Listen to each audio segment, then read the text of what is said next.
Alright guys, so it's been a week since I recorded the last video and all I wanted to do is just give an update today. Right, so the last week has actually been a bit hectic and I wouldn't say I've done much of progress. Like I've made a lot of progress when it comes to reading a book. I've read the first chapter, it was quite easy and straightforward. I think it's like a very good book when you are somebody who doesn't know anything about like programming and you're just wanting to learn. It has a lot of pictures inside of it. For those of you who are new to the channel and don't know which book I'm talking about Head First Java. Last week I made a video saying that I wanted to become cracked and then become very good at programming, and then I started like improving my Java skills. I'm from a Python background, right?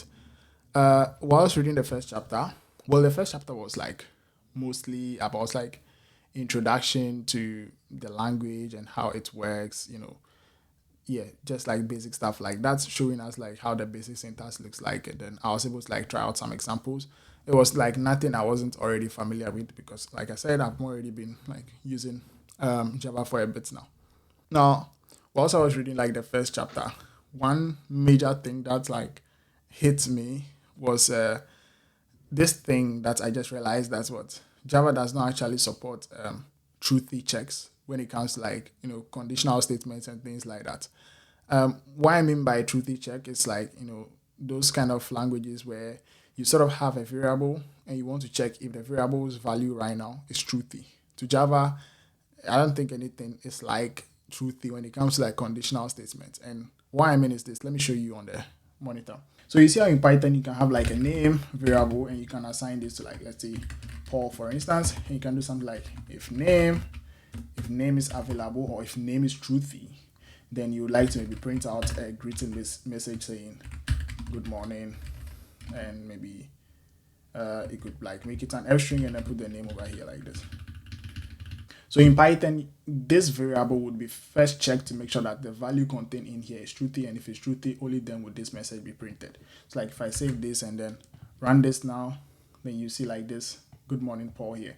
But if this was like an empty string, which is one of the falsy variables or falsy values when it comes to string, if you were to like print this, then no message has been like if you were to run this, then no message will be printed. Like this is something that you can actually do in Python, right? I mean, it's the same as saying that if name is not equal to an empty string, then you should print it out. Like this is something that's standard when it comes to Python. Now, when it comes to Java, where you have like maybe defined a string name, and then maybe you don't assign this any value, the default value of this would be a null, right? So then you would want to make a check like if name, so if name is available, then maybe system.out.println name, for instance. But you see immediately the compiler gives you like this error where it tells you that what this is not a Boolean expression.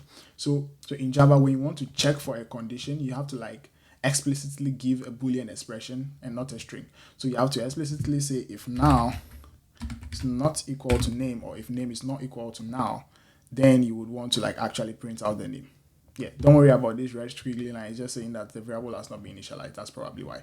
But if I were to give this a value, like maybe hello, for instance, then it would make sense to like actually make this check. But yeah, it's quite interesting, right? I think this is one of the reasons why a lot of people hate Java. A lot of people talk about Java being too like verbose, where you have to like explicitly write a lot of things. Like if you compare Java to a lot of other languages, you will not be happy with like the idea of writing a lot of like things just to get a simple a simple thing going on. Right now I actually have like a bit of mixed feeling about like Java, but I think that whether we like it or not, Java is not like Java has how do you say it, it has been there for so long, right? It stood is that how it said, it stood the test of time. It has been there for so long that like you don't like have to like feel that bad about learning it, because whether you like it or not, I don't think Java is going anywhere. And that's like one of the things holding me right now. Like else I would like I always complain about Java whenever I'm writing it, or the way I see it, you have to like write a lot of things. But because of the fact that I know that it has been there for so long and then it is still being used like primarily right now, I just like sort of give myself hope that okay, even if I get cracked and it's in Java, it's all right. And truth be told, my whole concept of getting cracked has nothing to do with Java itself. I just want to be very good at programming.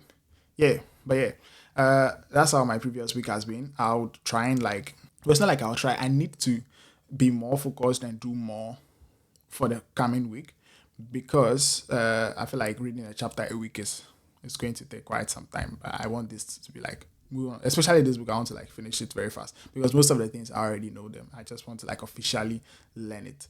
What I want to do is to actually maybe try out some lead code and some other things as well, just to like put me on the edge, become cracked. But yeah, that's it, guys. Thanks for watching.